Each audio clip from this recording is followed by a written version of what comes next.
Bienvenidos a un nuevo vídeo de consultoriajava.com.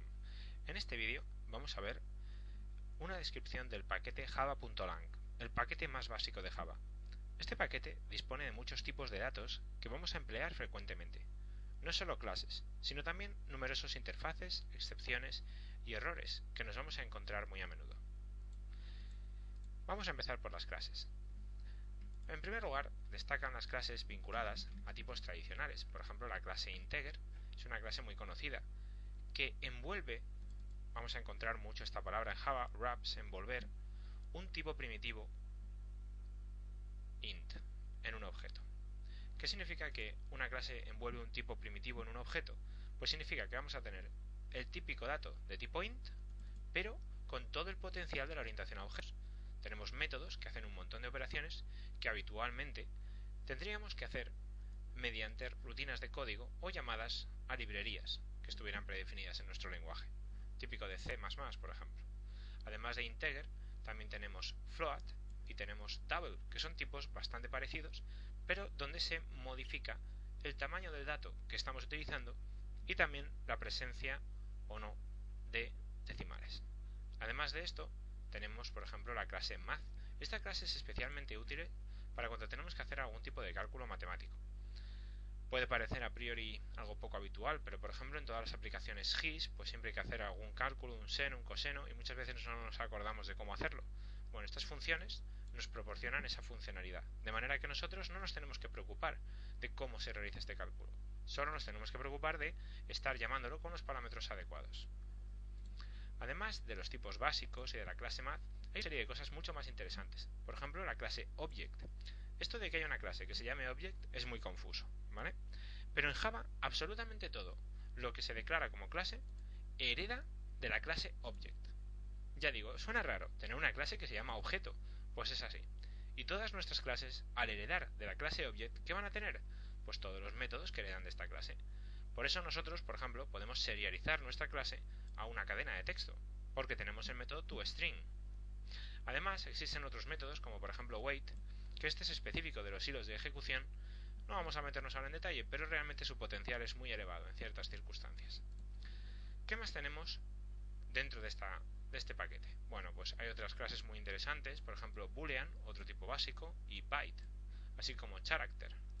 Todas ellas clases que se utilizan como tipos básicos, de forma parecida a integer, long, double o float. Pero es mucho más interesante la clase class. Esto realmente resulta muy confuso. Una clase que en Java se llama como la propia clase, de forma que cuando lo lees se dice class. Bueno, pues es lo que hay, ¿vale? Una clase que se llama de esta manera. Fijaros que al igual que todas las otras clases, hereda de object, lo cual ayuda a confundir todavía más. ¿Para qué se utiliza la clase precisamente class? Bueno, cuando tú estás ejecutando, hay veces que necesitas realizar una serie de operativas basadas en la definición de tus clases. Ahora mismo no nos meteremos en detalle con ello, pero realmente, por ejemplo, cuando utilizas la clase class, cuando quieres llamar al método forName, lo que hace el método forName es cargar una clase a partir de su nombre. Esto se utiliza mucho en bases de datos. Cualquiera que haya tenido que cargar un driver de Oracle o de ODBC en su aplicación Java lo habrá visto cuando se utiliza para hacer un class.forName y a continuación se indica el nombre de la clase en una cadena de texto. Bueno, seguimos.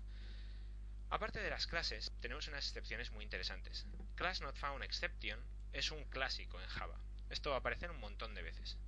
Hay que reconocer que es un poco extraño en principio, pero se puede presentar con cierta asiduidad. Además, por supuesto, otro clásico, ArrayIndexOutOfBoundsException, que se produce cuando tú estás desbordando un array, es decir, estás intentando acceder a una posición de un array que está por encima de sus límites. Y aparte de eso, ¿qué más tenemos? Bueno, pues muchas otras cosas. Otro clásico es el NullPointerException, una excepción que se produce cuando tú estás intentando acceder a un objeto que no tiene memoria reservada, y en realidad lo que haces es estrellarte contra algo que es nulo. Eso es lo que se refiere a las excepciones más elementales. Aparte de eso están los errores. Mucha gente no distingue entre excepciones y errores. Hay que tener mucho cuidado. Las excepciones son circunstancias o problemas que se producen en una aplicación que en principio tú puedes gestionar. Los errores son habitualmente situaciones que se producen en tu aplicación que no deberían ni siquiera haberse producido. Así que cuando se presente un error hay que tener mucho cuidado con qué error se está presentando. porque muchas veces se presenta porque hemos hecho alguna barbaridad en nuestra aplicación, como por ejemplo, carecemos de una clase que deberíamos tener. Este error de aquí, No Class Definition Found Error, es precisamente un ejemplo típico de error no gestionable. Esto se produce cuando directamente una clase que debería estar no está. Bueno, aparte de eso tenemos otras cosas más graves como Out of Memory Error, que se presenta cuando estamos desbordando la cantidad de memoria que tiene la máquina virtual de Java. ¿Y qué más? Bueno, así habituales, solamente el Unsupported Class Version Error. ¿Cuándo se produce esto? Se produce cuando estamos intentando utilizar una clase Java en una máquina virtual que es de una versión anterior a la máquina virtual con la que se compiló esa clase. Por ejemplo, tú compilas una aplicación con la versión 1.3, luego intentas ejecutarla con la 1.2 o con la 1.5 y se pueden producir circunstancias que te acaben lanzando un error de tipo versión de clase no soportada. Bueno, eso para lo que se refiere al paquete java.lang. Esperamos que os haya gustado la descripción y os invitamos a ver otros vídeos en los que estamos trabajando. Muchas gracias.